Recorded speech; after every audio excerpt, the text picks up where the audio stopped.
Fikwa eka makeup jong fi bakano smooth but youthful. Here are my best tips for fine lines and wrinkles. Sedang nakabata hydrating moisturizer.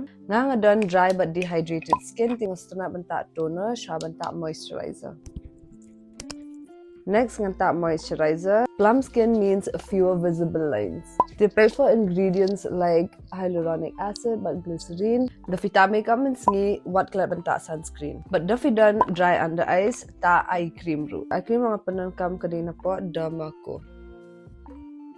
Da pila ada prep because ni do tipis sedang mentak makeup. For primer, penangkam na ki silicone based primer ngan sebut syuki option hapo caption.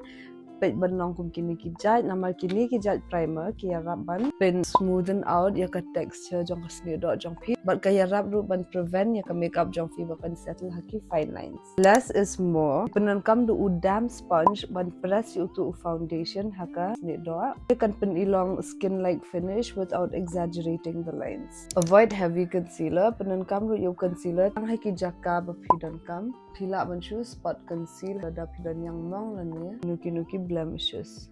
Laban blend you concealer da putih for that seamless look. Make sure that you blend what num dab at palat namal kasali fingerprint marks. Chudab kum ni malumala but blend bhai you to concealer. The fita powder palat kalaban emphasize your texture. Tissue likely does haki area ki bapidan kam like the T-zone. Cream blush but cream highlighter. Veneer can melt into your skin but can pin ilong fresh but radiant instead of dry and cakey. Laban complete your kanika makeup. Da kaba filling in iki eyebrows. Tak kajal but mascara da fikwa but sa taru but lipstick ban complete your makeup look. Can ba makeup should enhance your beauty at any age. Save this reel for later but tag ru iki parlo jompi who needs these tips.